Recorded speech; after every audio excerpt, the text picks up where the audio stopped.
Hello, I'm Mike, And I'm Fran.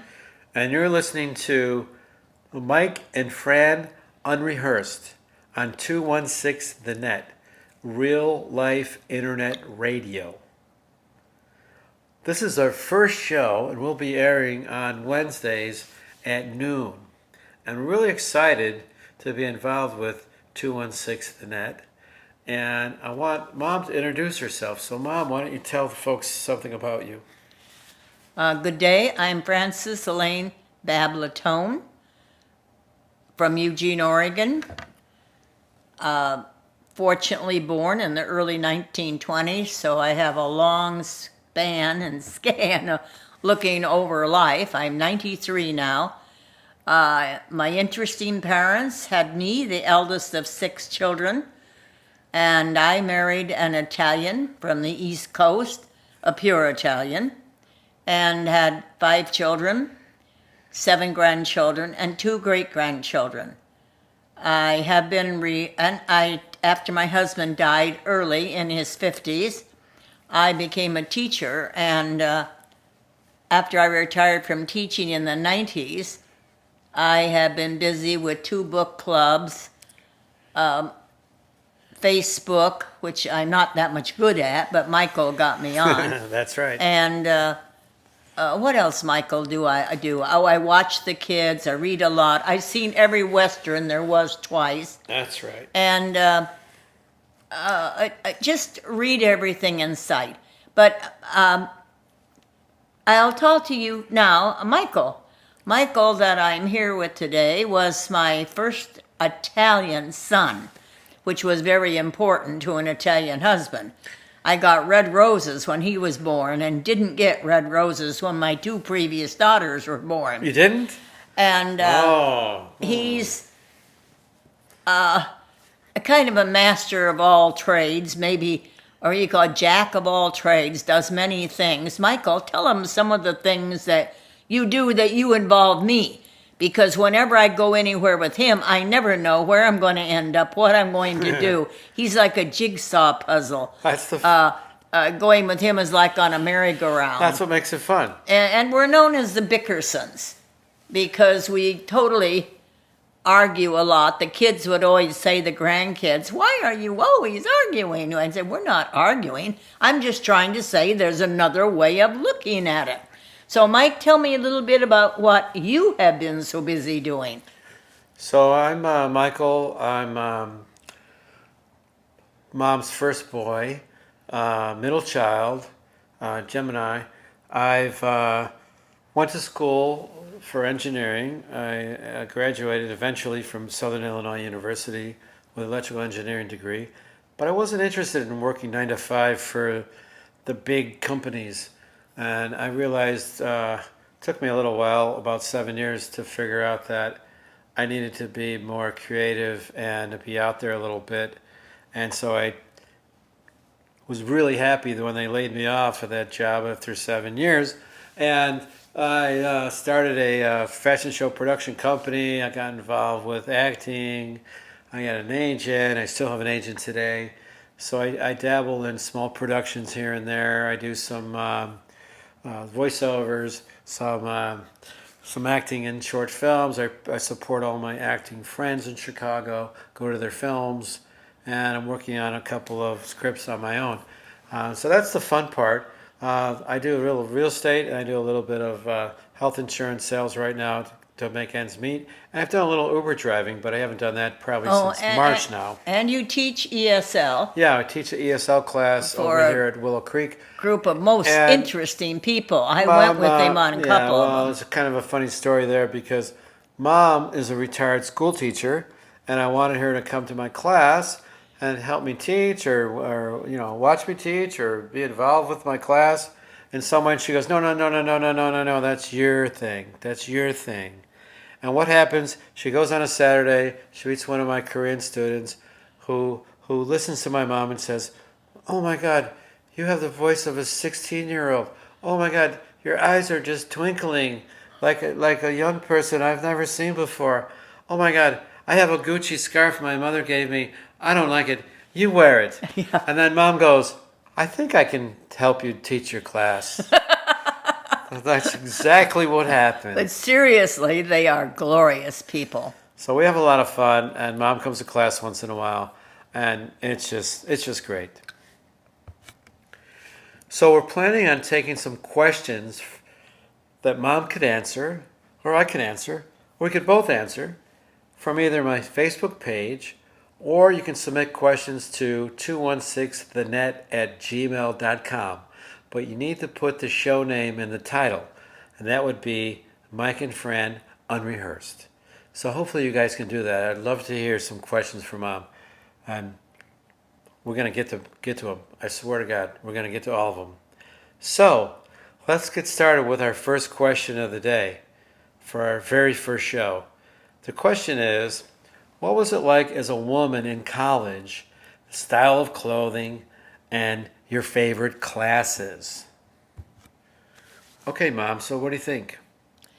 Well, I was in college, University of Oregon, Eugene, Oregon, during the war, World War II. On December 7th, 1941, I was in high school, and I remember 2 days after, when my classroom had 2 or 3 students in it that had come from Hickam Field, that had been flown over quick from Hawaii to the States. It was known as a girls' club. We sort of had not many men on campus unless they were 4Fers, or then we started getting the veterans back that were wounded and mustered out, and started getting the women. That was the first time that I went to school with ex-WACs and women that had been in the military, and wished then, oh my gosh, why hadn't I gone? Their lives seemed to be so interesting. So there were no men in college? There were few. There were a few men. But then they started coming back as the war dwindled down. So these are guys that could not join because they had a problem. The 4Fs were people who were not physically able. Oh, okay. A 4F, I don't know whether they weren't physically able. I see. To enter. They didn't qualify. Did you date any of those guys? Way. No. Okay. No. Didn't date any of them. Okay. I dated people that came back after the war. Uh-huh. One of them that had been shot down in Japan and was up in the mountains of Japan on one of Doolittle's raids. Really? Who I thought was the most interesting man in the world. He had been up there for months hiding, stealing fish and things to eat. And God, I can't even remember his name. I know he was from Seattle, Washington. But anyway, the campus was rather subdued. When we had dances was just when we went to a USO, which was a club for soldiers, and I only went to 2 of those because my parents would not let me go. I did not drive a car. Oh. And I was a year younger than everybody else joining college. I see. Because I started to school when I was 5, regular first grade. Oh. What we wore? Well, you had to have saddle shoes or white Spaldings. Uh-huh. They were an Oxford shoe, and you had to have bobby socks or ankle sock. Now, if you didn't have those, you couldn't hang out with the girls, right? Well, that's what you wore. Right. And you wore skirts and sweaters, and if you were fortunate, you could have cashmere sweaters. That was your big deal, was to hope for a cashmere sweater, because that was the kind of sweater to wear, and a little shirt underneath with a Peter Pan collar and pearls. Oh. Those were what you wore, and your hair was mostly long. Much different. I know when you went to school, Mike, at Southern, you probably had a lot of jeans on everybody. Well, yeah. We didn't wear jeans then. I wore skirts and didn't wear slacks or anything like that. Were you in a sorority or anything? No, I or did anything not. like that? I did not. Many of my aunts and people were. My sister was, but I just never applied. Why was that? I don't know. Well, probably one thing might have been the money, but another thing was I was sort of more independent, and I didn't mind. And I lived at home. I never lived on campus in any dorm or anything. But you basically put yourself And through I school, paid right? my own way That's right. through all 4 years of college. Wow. So It was kind of expensive in the fact that I was an allied arts and arts architecture major, that I had to buy brownie board, paints, brushes, materials So, that you use. did you work while you went to school? Did I work? Oh, yeah. I worked as an usherette at a theater at night. Oh, Had the cutest little black satin and white satin collar. Excuse me. Getting over hay fever here. I had many jobs to help put myself through college. One of those, I was an usherette at night. I would rush down from the campus, walk all the way down to McDonald's Theater, and get in the cutest outfit in the world, black satin, like a tuxedo jumper with white satin collar and cuffs, and a little hat, and carried a flashlight. Wow. And stood out there and knew all the signals about loges upstairs, downstairs. I also worked for Dr. Baldinger, one of the art professors, in grading papers and running cameras and things in the classrooms. I also worked on the farm in the summers because we had a 400-acre farm, and I got paid by the hour for that. how much did you make per hour? Oh my God, when we weeded and hoed at one time, we only made 15 cents an hour. 15 cents an hour. But then later on, when we were stringing beans, we would get $1 for a full roll of stringing beans up to the Holy wires. cow, $1? Yeah, $1, but you could do 4 or 5 a day. What could you buy for $1 then? Oh, quite a bit. What? Quite a bit. I remember when I bought a dress, it was like $3.88 or $3.98 or something like that. Wow. I remember the dress because this was in junior high. I was such a clod at cooking that Mrs. Archibald, the teacher, wanted to shame me. I made white sauce, and I don't know, I didn't even read it right. She made me wrap it up in newspaper and walk all the way around the junior high, all around the school, to be embarrassed holding this, past all the boys playing soccer and stuff. And I always remember Mrs. Archibald. When we did sewing, I sewed my skirt to the machine and what I was making. And on the last day, I got a special dress, my mother did. She lived up on a hill, and that cute little dress, I was going to show Mrs. Archibald I was a quality-worthy person after doing all those stupid things in her classes. Stepped in her front door, stepped on a scatter rug, and went upside down across her living room and ended up with my skirt over my head under her piano. Oh my God. Now, I always will remember Mrs. Archibald. And I remember when she passed away many years later, and I lived in Chicago and had a full family, my mother sent me her obit. And in a way, I had to sort of smile. Okay, Mrs. Archibald, you know.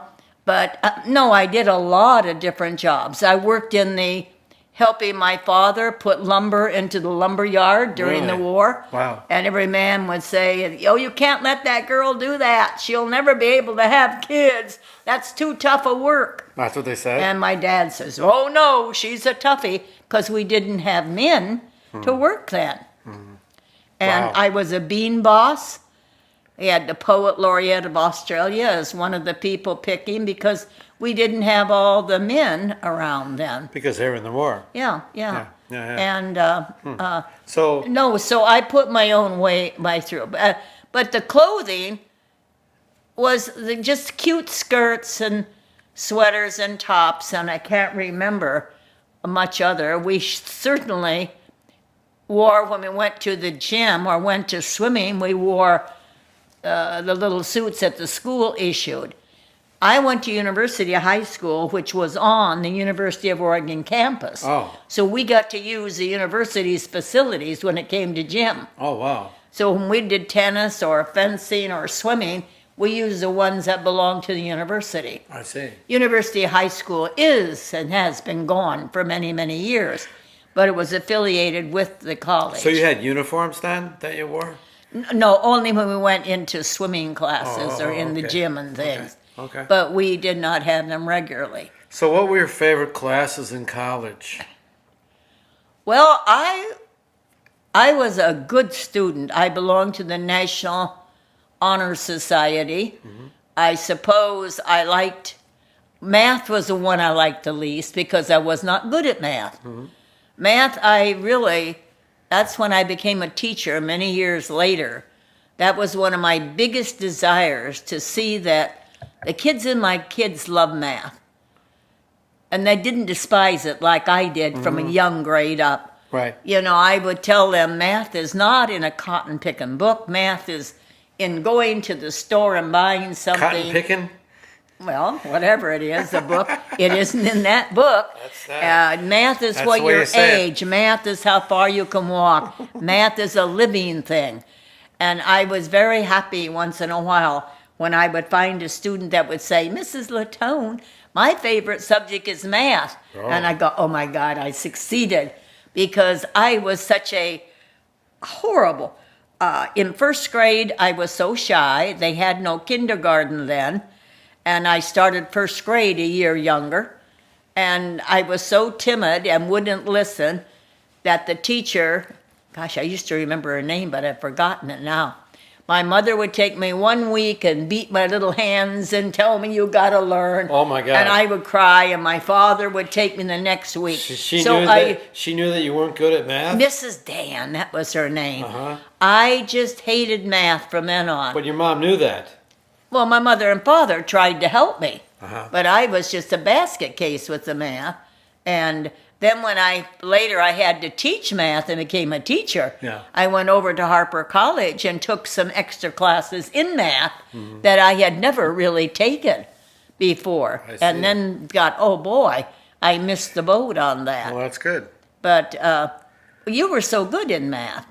You was became okay. an engineer. Vincent was terrific in math. I was okay. And I was so proud of some kids because math had been difficult for me. Well, Alyssa, my niece, is a really, really, really, really good student in math. Yeah. In fact, when she was in school, the football players used to want to sit next to her to copy her, on the tests and on the quizzes and on the math problems because she was so good at math. And that's why, as a little actress that she was, when I took her around when she was young, she wound up studying editing and acting, but she kind of wanted to be on the other side of the camera, so she took editing, and then she minored in math because she was good at it. And in the editing world, I think it's a really good thing to be sort of, good with math for graphics and all this kind of thing. And she's a Graphic arts videographer in Boise, and now Idaho. she's working in Boise, Idaho as a videographer, and it's Yeah. fantastic. So we planted a little seed for little Alyssa because she lived with us then when she was 3 5 years years. old, and I started taking her out on auditions, and she is just the most natural young little girl reading scripts and memorizing 3 pages in a half hour, and she was just superb. And it was natural for her. She was just being a kid. And she loved it. But when she got older, she realized it was more of a business, and she kind of realized that maybe that wasn't really her passion. And she likes to be on the other Only side 22 now. of the camera right Yeah. now. But yeah, she's 22. She's living Yeah. in Boise. She's been there, a year and a half now? No, A couple just years? it won't be a year until Okay. October. But she loves it out there. She's working for a great company. And anyway, that's fantastic. Well, she was so good that when she got through with the test, the teacher had her go around, and when she got through, everybody should have been through, but she got through so soon, they wouldn't believe that she finished that fast. So that reminds me of a story that you told me about you reading very fast. So, Oh, yeah. So tell me about that. So when you were done, everybody else was just starting on the test or the exam. Isn't that right? No, the blue books. Okay. When I had to do the blue books where you did your grades Yeah. in college, Yeah. I would be I finished 1, 2, No. 3. Back up and tell me, what is a blue book? What is that? What is It's it? a I don't know book what you it is. test in. Okay, so It's you have called to the Blue read. Book. You have to read. You have to comprehend, and then you have to take a test, or what is it? It's a testing booklet. What is it? Didn't you have one in It college? was different. Well, they were called blue books. They Okay. were little pamphlets that came out, and you had to write How your big was the answers in pamphlet? it. How big was it? Oh, I don't know. So How- many, maybe how- 40 pages. 40 pages. I cannot remember. And you had to read a story. I don't know. It was what it was. It was either in art, on any subject. Blue books were how you got tested. That's what we called So it. you read the book, and then what? What was the book about? Well, it was your whole class. You were being tested on all the skills What did you read in the took. book? What was it? What was it? Well, that it you might were have reading? been art history. Okay. It was whatever. It might have been So in psych. you read 40 pages, and then you answered how many No, questions? you didn't read any pages. You answered, you wrote your answers in the book. Oh, It was an answer book. but you had to read something. The blue book, well, there was a question somewhere. And I don't know whether the question was in the blue book or what. It was a testing device. So how did you do with that? Well, when I got it, I would do one book, two book, be on my third book. And when the teacher said, oh, it's when Latone is through, everybody's got to be through, they called it. Because the whole class was still struggling. I would go through one book, two books, three books, and I would get A pluses on those. And this is when you were in grade school? I was college. College. You didn't do that So in grade school. you were a Bab then. You weren't a Latone. I was a Bab. I was excellent at testing, reading. I had a photographic memory. Wow. I could look at a page and remember how many pictures did Monet do of this subject or something, and I could just see that page. And I wrote down everything. So when I got through with my books, the teacher called everybody through, Wow. because everybody else had to be through by then. I had gone through about 2 or 3 books, and they were still on their first. Oh my God. But and Roxy, my girlfriend, said, oh, God, Fran, I never will forget what it was to sit beside you, because she was an Allied Arts and Architecture major with me. Uh-huh. And how you tested and did that. She said, I was in envy of how you could test on everything. Wow. Except one thing, psychology. One psychology, I think a Dr. Leeper was his name. I got my first D I ever got in my whole life. Wow. Somehow I would overanalyze it. If they'd ask you, could it? Well, under this conditions it could. Yeah. Under this conditions Right. it could. Right. And other Right. than that, I was A minus was my, A minus grade point is what I got generally up there. Okay. Oh, that's great. Yeah. All right. So, Fran, here's another question. What was the most important invention of your lifetime? Well, I'm not going to say penicillin or like airplanes or automobiles. They were before my lifetime, not penicillin, but the others were. I think it's something that was meaningful in my life is when my mother got a washing machine Really? that had those big wash tubs, galvanized wash tubs that she would scrub on a scrub board in it, Yeah. and then one to rinse.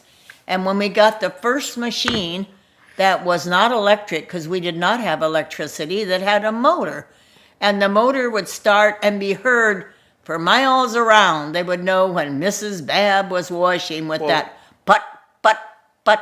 And Really? my mother, and she had 4 kids then. So it was a loud machine? Yeah. And didn't A washing machine. other people have the same machine? No? No, they had electricity. Oh. We were the one people that didn't so have. your machine does We not had a have motor. How does your machine work if it doesn't have electricity? I don't know. It had Was it a gas engine? a motor. I don't know. You're the engineer. All I know is Yeah, right. we didn't have electricity. So you didn't have electricity, but you had some kind of a washing machine that went put, and it got the job done. Mm-hmm. What the heck is that? Is it like a gas engine, like a motor? I don't remember how it turned on. my I God. don't remember. What was it? I know Butane or it stood up on propane little. or- It might have been. I don't remember. Oh my God. I just know we did not have electricity, and Well, but you finally did get electricity. it had a motor. Not in that house. Not in We that house. moved to another home on December 7th, 1941, the day of Pearl Harbor, is when we were moving out of that garage. Oh my God. And we only lived in the garage because my father was building a huge house, and he had the frame and the big garage, and that was the depression of the 27, 28, 29, Yeah. and everything went down, and he lost all the money, so we moved into the big garage. Well, your father was a lot kind of like I am, I think. He had a lot of ideas. He was an entrepreneurial kind of a spirit, and he was always involved in different kind of projects that were going to pan out. And they looked really good, and they looked really promising, but a lot of times they didn't pan out as well. Well, as they he could have. was like, as I said at his funeral, he was like Don Quixote, and my mother was this a Cervantes to him. She was the practical person, Yeah. didn't have the vast education that after World War I, he went to the University of Nancy outside of Paris, was a lawyer. He had this tremendous brain, Yeah. but things didn't click together practical. Right. He right. was like Don Quixote, like chasing things. Yet my mother was a practical one. Yeah, But he could, God, he knew about the black hole, science, he read everything. And when we grew up in our family, we did not have comic books. We had O. Henry, Shakespeare, and by the side of my little cot that pulled out to be a bed at nighttime in Yeah. this one room thing Yeah. was a 5-foot long cabinet with beautiful blue Encyclopedia Britannicas Wow. embraced with gold. So that's what you're supposed to read as a They kid? were in 19 Encyclopedia Britannica? and they were That's what you read as a kid? issued in 1927. Read an encyclopedia.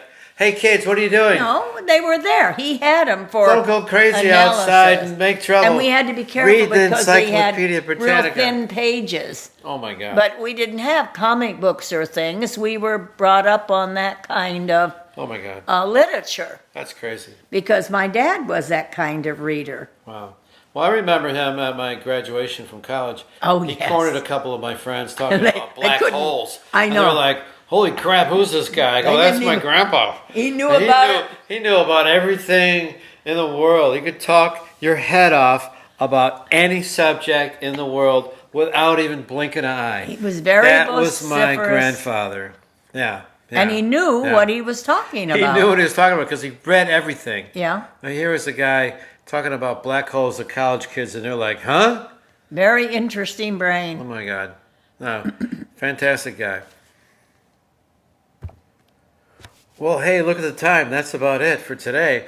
But please submit some questions to 216thenet@gmail.com with our show name in the subject line. Mike and Fran Unrehearsed. So, Mom, that's about it for today. What do you think? Oh, the time just whisked away so fast. And we didn't get into any deep arguments about this today. Well, that's a good thing, right? So that's a good thing because we usually don't always see things from the same kind of eyes. Maybe we can do that next yeah, time. Yeah, we have to learn to be more congenial. All right. So long, folks. See you later. Thanks, everyone, for listening. You're listening to Mike and Fran Unrehearsed on 216 The Net, real life internet radio. Wednesdays at noon at 216 The Net. That's 216thenet.com. Thank you so much, everyone, and we'll see you next week. Can you play the whole thing? Sure. All right, let's listen to it. We got a minute left.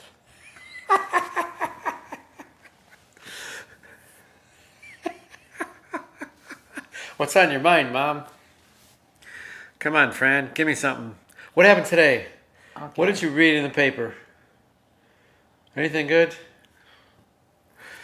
All right. Oh, I could just say, What? what's a postscript? P.S. Postscript? Yeah. Postscript. Being an ex-teacher for many years, this teacher thing has really intrigued me. Uh-huh. I wish I was back and young enough to be in the teaching field, to be a part of figuring out What would be a good solution? Well, maybe let's talk about that next time. Well, but I Okay. mean, it's kind of a little, Say goodbye. you know. Say goodbye for now. Yeah, but you said I had to say a minute more. Say goodbye. Goodbye.